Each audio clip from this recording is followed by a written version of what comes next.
For months, the market has been on an absolute tear, right? All of it riding this massive wave of AI optimism. Profits are up, stocks are soaring.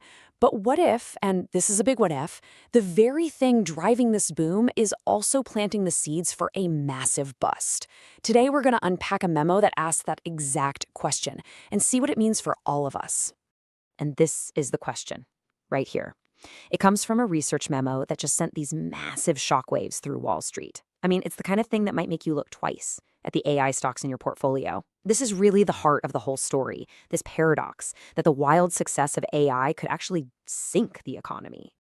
So first, let's just set the scene. Before this memo dropped, the mood in the market was pretty much perfect. Investors were living in what a lot of people were calling a Goldilocks environment. Not too hot, not too cold, just right. Yeah, the whole economic backdrop has been incredibly supportive for stocks. We've had solid growth, we've had expansionary fiscal policy, and the idea that interest rates might stay stable or even come down. All of that created, the perfect storm for market growth. And this wasn't just a feeling, it was backed by hard numbers. Corporate earnings have been super strong.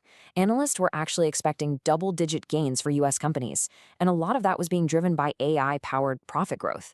Seriously, everything looked fantastic. But then, just like that, everything changed. A single document, just passed around in chat groups and on trading floors, somehow managed to shatter all that calm and inject a serious dose of fear into the market. Okay, so what was this document? It was a memo from a place called Citrini Research. And let me tell you, this was not your standard run-of-the-mill market analysis. No way. It was this dense, kind of dystopian piece that painted a picture of a global intelligence crisis. Basically, a world where AI gets so good it causes massive white-collar unemployment and kicks off this deflationary spiral. That nasty cycle where prices keep falling and the whole economy just stops. And it just spread like wildfire.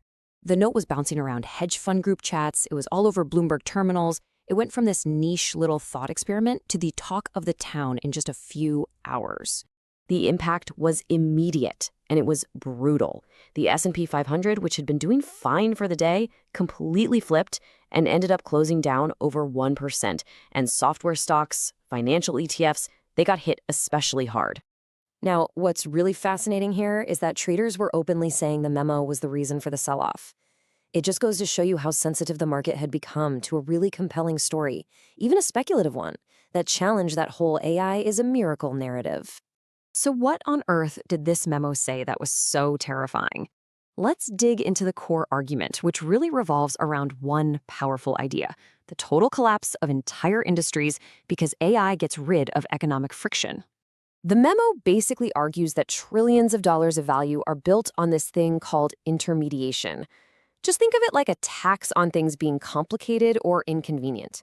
It's the brokers, the agents, all the platforms that exist because, let's be honest, we humans find navigating complex systems to be tedious and kind of boring. So the memo predicts that AI agents are just going to dismantle this whole layer. Imagine an AI that loves comparison shopping. It never gets tired. So instead of you just clicking renew on your car insurance, your agent is out there reshopping it across hundreds of different providers every single year. Boom. There go those easy profits for the insurance companies. Planning a trip? Your agent finds the absolute perfect itinerary in seconds, not just the one some website is paid to show you. The memo even goes after real estate. It argues an AI could do pretty much everything an agent does, and poof, those huge commissions just vanish. And here's the kicker. A lot of business models we thought were built on trusted human relationships were, in the memo's really blunt terms, just friction with a friendly face. The moment an AI can do the job better, faster, and cheaper, that friendly face suddenly becomes a luxury that most of us just can't afford. So all this disruption has some really profound financial consequences. There's a separate analysis from MFS Investment Management that actually helps us understand the math behind why a sudden AI boom could lead to a really painful bust for a lot of companies. MFS basically splits businesses into two camps. You've got your compounders. These are the steady Eddie growers, delivering solid profits year after year. And then you have the cyclicals. These are the boom and bust stories, right? The companies that have these massive growth spurts, but then crash and burn. Now this is really interesting. This slide shows how those two paths play out. If you look on the left, that's your compounder. See that? Revenue and profit just growing at a steady, predictable 10%. Now look to the right, Cyclicals Inc. Its revenue just explodes by 40% during the good years. And you can totally see why an investor would find that so appealing, right? Everybody loves a good rocket ship stock. And this is where you see the trap. It's so clear. When that cycle inevitably turns and competition just floods in, which, by the way, AI would make happen way, way faster, the cyclical company's profits just fall off a cliff. I mean, look at the graph. It's right there. The math to recover from a drop like that, it's brutal. But meanwhile, our good old compounder, it just keeps chugging along, slow and steady. And that is the big fear here, that this AI boom could take all these stable compounder-type industries and just turn them into these crazy volatile cyclicals like overnight. And that brings us to the final, and maybe the most critical challenge that both the Citrini memo and these other analyses are pointing to. It isn't just about economics, it's about speed.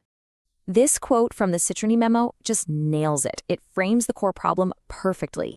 The debate isn't really about whether AI is good or bad. The problem is that the technology is moving so much faster than our ability to react to it. So here's the bottom line. Our economic models, our government policies, our social safety nets, they were all designed for a world that changed over decades, not over a few months.